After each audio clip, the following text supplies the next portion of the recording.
네, 안녕하세요. 오늘은 근로기준법 파트 중에 임금을 공부해보고자 합니다. 우선 임금이란 무엇일까요? 근로기준법 2조 1항 5호에서는 임금을 이렇게 정의를 하고 있는데요. 사용자가 근로의 대가로 근로자에게 임금, 봉급, 그 밖에 어떠한 명칭으로든지 지급하는 일체의 금품이라고 정의를 하고 있습니다. 이런 임금성을 판단하기 위해서 한 4가지 정도 판단 요소가 있는데 대지 계정이라고 외워주시면 좋을 것 같아요. 우선 대는 근로의 대가, 그리고 지는 사용자의 지급 의무, 계정은 계속적, 정기적 성격을 지니는지 이 4가지를 이제 구체적으로 한 번씩 살펴보려고 하는데 임금의 명칭만을 가지고 이게 임금이다 아니다를 판단하는 것이 아니라 이 4가지 기준이 실질적으로 적용되는지를 가지고 임금성을 지니는지 판단을 해보도록 하겠습니다.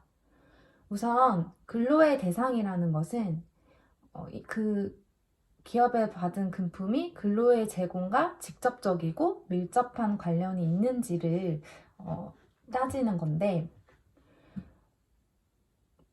개인이 뭐 출장을 갔다 와서 개인 돈을 쓰고 출장 여비를 지급받는 실비 변상 성격을 지니는 임금 같은 경우에는 그러한 개인의 특수하고 우연한 사정에 의해서 발생이 되는 임금이고, 그리고 제공과 관련이 없기 때문에 근로의 대상적 성격을 띈다고 보기는 좀 어렵겠죠.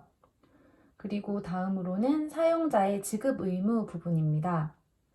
지급 의무란 단체 협약, 취업 규칙, 근로계약, 아니면 그 회사의 방침, 노동 관행 등 다양한 이런 것들에 의해서 임금의 지급 의무가 발생이 되느냐를 따지는 건데 이런 지급 의무 없이 사용자가 은혜적이나 임의적으로 지급하는 임금 역시 은혜적이나 임의적으로 제공되는 금품은 임금이라고 볼 수는 없다는 취지로 이런 항목을 만들어 놓은 것이고, 그 다음으로는 그 금품이 계속적 정기적으로 지급이 되는지, 이렇게 4가지 성격을 따져서 임금성 판단을 하고 있습니다. 그러면 이제 사례를 한번 살펴볼게요. 우선 식사의 제공이나 식대가 임금성을 띠는지 한번 살펴보도록 하겠습니다.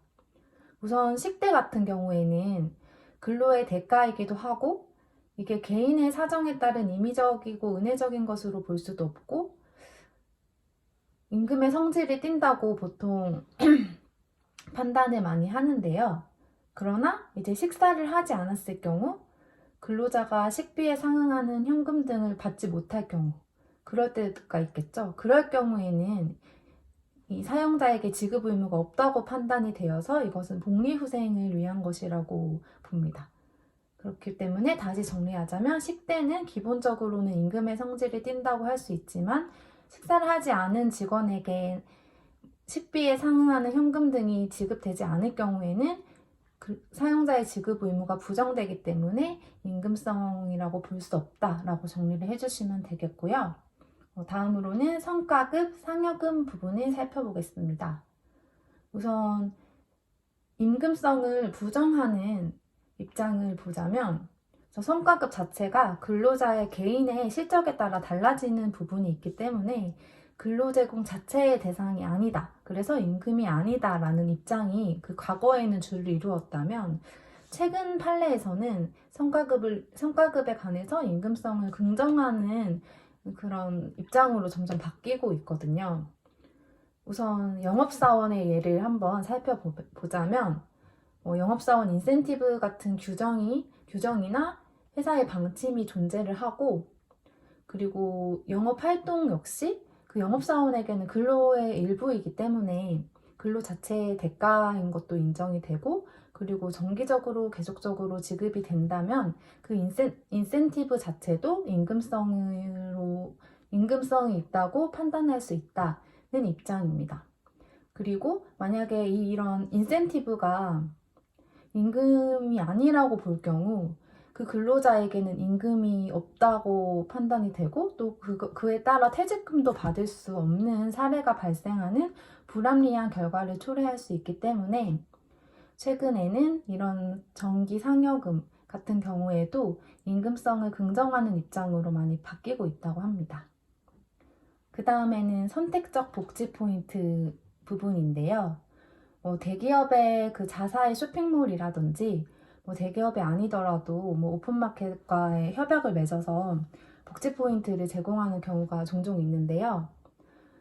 저희 대법원에서는 이런 선택적 복지 포인트는 임금이 아니라고 입장을 밝히고 있고 그 근거로는 4가지를 제시를 해주고 있습니다.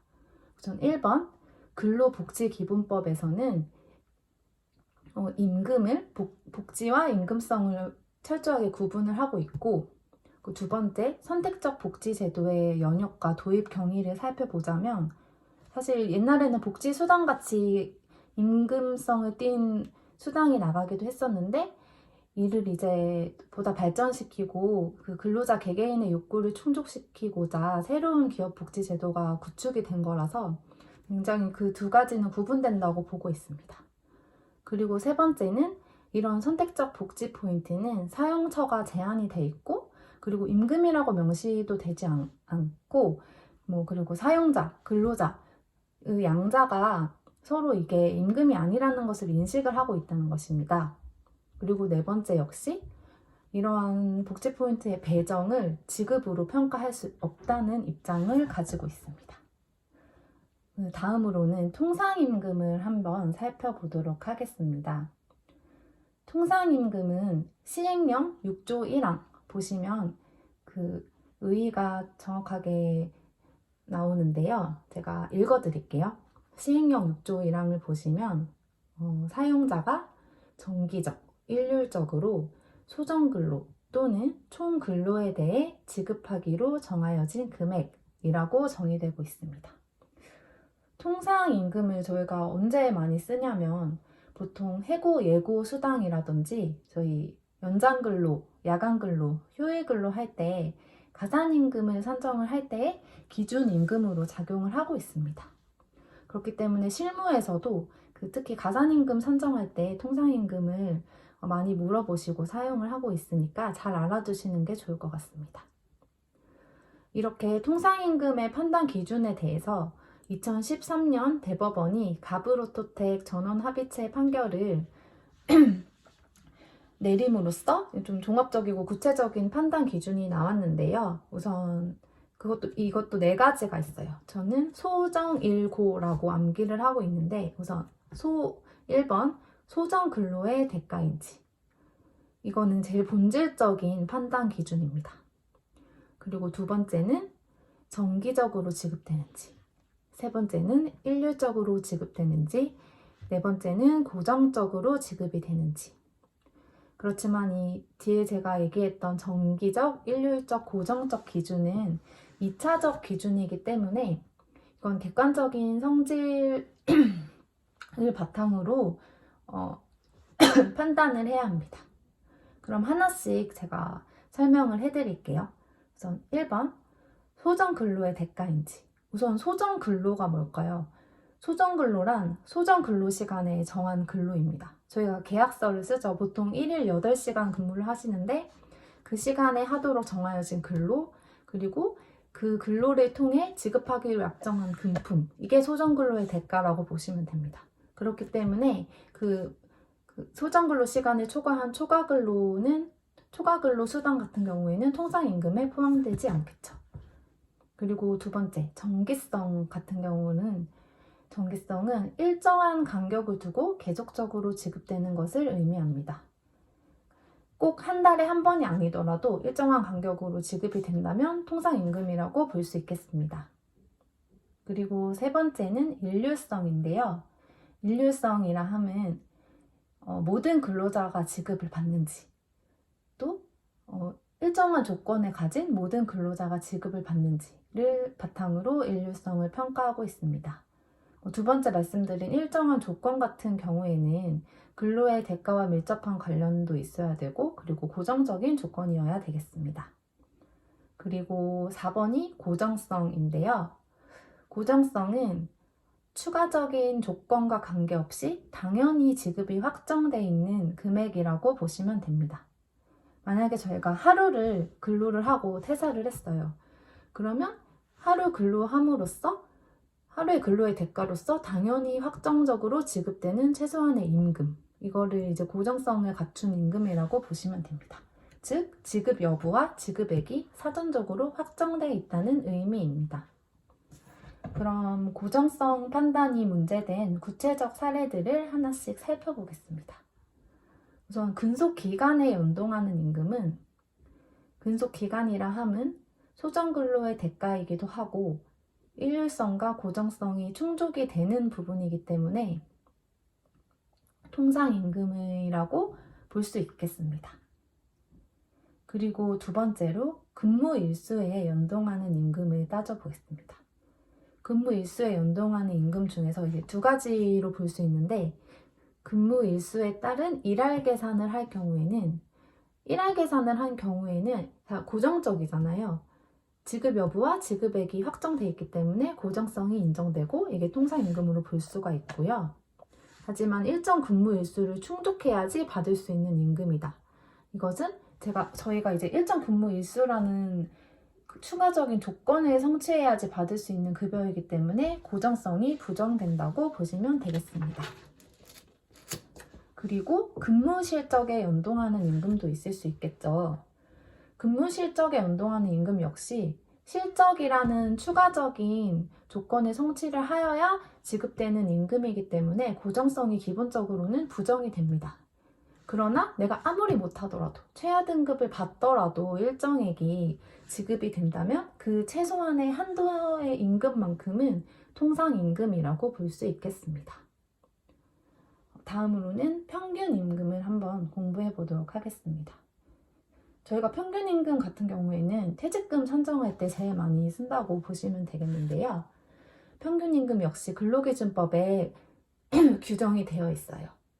근로기준법 2조 1항 6호를 보시면 어떤 퇴직이 아니라 그 평균임금 산정의 사유가 발생한 날에 이전에 3개월 동안의 임금의 총액이 분자고 총액을 그 3개월 동안의 총 일수, 근무 일수로 나눈 금액, 이것을 평균임금이라고 합니다. 평균임금의 취지는 평소에 사용자의 생활을 사실적으로 반영하기 위해서 평균임금을 산정을 하고 있습니다. 그러면 이제 산정 방법을 자세히 보자면 제가 분모가 기간이라고 말씀을 드렸죠. 한번 예를 들어보겠습니다. 만약에 제가 4월 1일에 퇴사를 하게 됐어요. 그러면 사유 발생한 날이 4월 1일이죠. 그러면 사유 발생한 날의 이전, 즉 3월 30일부터 총 3개월 동안의 그 1, 2, 3월간의 총 근로일수를 더해주시면 됩니다. 그리고 분자에는 그 3개월 동안 받은 임금의 총액을 이제 두시면 되는 거예요. 아까 저희가 통상임금에서는 뭐 초과근로 같은 경우에는 소정근로의 대가가 아니기 때문에 제외를 시키는데 평균임금에는 그런 것 없습니다.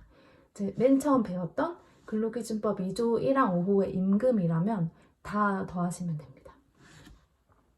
그 다음에 평균임금에서는 그 근로자를 좀 특별히 배려한 규정이 하나 더 있는데요. 평균임금의 취지가 근로자의 평균 생활을 사실적으로 반영하기 위함인데, 이를 좀 근로자의 잘못이 아니고 근로자의 정당한 권리 행사의 경우에는 이것을 보호하기 위해서 근로기준법 시행령 2조 1항에 특별한 규정을 마련해 두고 있습니다. 이것을 그 평균임금에 제외되는 기간 및 임금이라고 정리를 해두시면 됩니다. 이는 제한적 열거 규정이고요. 이 기간이 산정기간에 포함되게 된 경우 그 분모와 분자에서 각각 제외를 하고 있습니다. 평균 임금의 산정 원칙과 근로자의 이익을 보호를 하기, 그 사이의 조화를 이루기 위해서 마련을 해둔 규정이라고 합니다. 우선 수습기간을 살펴볼게요. 수습기간 같은 경우에는 사실 그 정규 근로자의 임금에 비해서 한 60, 70% 정도 좀 작은 임금을 받잖아요. 그래서 시행령 2조 1항 1호에서 수습기간을 보호해야 한다고 규정을 하고 있습니다. 이게 수습기간이 평균 임금 산정 기간에 포함이 될 경우 이 수습기간의 임금과 그 금액은 제외시키도록 하고 있어요. 아까 말씀드렸듯이 그 평균 임금의 취지를 살리기 위해서입니다. 그러나 그 근로자가 만약 수습기간만 마치고 퇴사를 할 경우에는 이럴 필요가 없겠죠. 그 근로자의 실제 평균적인 임금이 수습 근무 동안에 발생한 임금이기 때문에 이럴 경우에는 제외되고 수습 기간의 임금과 그냥 평상시의 임금이 포함됐을 경우에만 수습 기간의 임금이 제외되어 산정된다고 보시면 되겠습니다. 그리고 쟁의행위 기간 역시 보호되고 있는데요. 이 쟁의행위 기간은 노동조합법 2조 6호 규정에 해당될 경우에만, 즉 적법한 쟁의행위 기간에만 근로자를 보호해주고 있습니다. 그리고 마찬가지로 직장폐쇄 기간 역시 보호가 되고 있는데, 우선 적법한 직장폐쇄의 경우에는 임금 지급 의무가 발생하지 않죠, 사용자에게. 그렇기 때문에 자동적으로 제외가 되는 거고, 위법한 직장 폐쇄의 경우에는 임금 지급 의무가 발생하기 때문에 제외되는 기간이 아닙니다. 그 다음으로는 평균 임금의 최저 한도 보장인데요. 만약에 평균 임금을 이런 식으로 산정을 하다가 통상 임금보다 평균 임금이 낮아질 경우에는 근로자의 불이익을 최소화하기 위해서 통상 임금만큼의 평균 임금으로 보고 있습니다. 이 규정 역시 근로기준법 2조 2항에 잘 나타나 있습니다. 네, 지금까지 임금에 대해서 공부를 해보았는데요. 다음 시간에는 포괄임금 약정에 대해서 한번 공부해 보도록 하겠습니다. 네, 감사합니다.